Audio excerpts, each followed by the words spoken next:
আলহামদুলিল্লাহ ঈদের ভিতরে আমরা গাড়ি চালাচ্ছি, রোডঘাট ফাঁকা, কিন্তু একটু যাত্রী কম।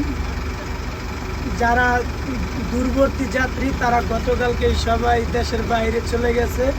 এখন ঢাকার শহর মোটামুটি একেবারেই ফাঁকা।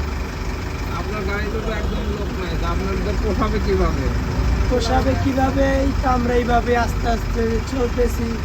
এখন তো সকাল সময়, আর কিছুক্ষণ পরে দুপুরের পরে মানুষের সবাই কোরবানির ঈদ যেহেতু গরু নিয়ে ব্যস্ততার মধ্যে কাটছে, দুপুরের পরে আর কি সবাই আবার ব্যাপকভাবে চলাফেরা শুরু হয়ে যাবে, তখন আমাদের আর তেমন সমস্যা হবে না। আপনি এই ড্রাইভিং লাইনে কত বছর ভাইয়া? 14 বছর। আচ্ছা, আপনি এই যে ঢাকা শহরে এত যানজট, এত কিছু, এর মধ্যে আপনার কি সাজেশন আছে আপনার অভিজ্ঞতা থেকে? সাজেশনাল আছে বলতে দেখা যাচ্ছে আমাদের যখন খোলা সময়গুলো অফিস আদালত খোলা থাকে, তখন যে যেভাবে পারে গাড়িগুলো দিয়ে চলে। রোড মেনটেন্যান্সের জন্য একটু গভর্নমেন্টের আর একটু দেখা দরকার, যেভাবে রাস্তাঘাট ইজিলিভাবে চলে, যানজট কম থাকে। একটা জিনিস জানতে চাই, এই যে মালিক পক্ষ আর আপনাদের মধ্যে কিভাবে এটা হয়? আপনারা কি যাত্রীর উপরে কমিশন পান না বেতন পান? কিভাবে এটা হয়? আমরা বেতন পাই।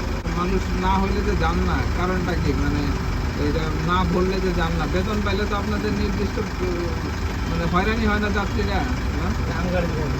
না, এটা আমাদের তেমন বা ওইরকম তো কোনো সমস্যা না। আমাদের যেভাবে বেতন দেয় ওইভাবে আমরা কম যাত্রীতে আমরা চলতে পারি, আমাদের কোনো সমস্যা আপনাদের কোনো সমস্যা হয় না। না? এই এটা আমরা আপনার দেশের বাড়ি কোথায়? বরিশাল, কি নাম আপনার? সাইফুল। সাইফুল। তাহলে এই যে ঈদে যে করতে হচ্ছে, এটার থেকে আপনি কষ্ট হচ্ছে, কোনো মানসিক কোনো কষ্ট হইতেছে যে ঈদের দিনে আপনার গাড়ি চালাইতে হইতেছে? না না, এর জন্য আমার কোনো সমস্যা নাই, বা ফ্যামিলিগতভাবে কোনো সমস্যা নাই। অ্যাকচুয়ালি আমার সব কিছুই ঠিকভাবে চলতেছে, আমি খুবই হ্যাপি, সমস্যা নেই।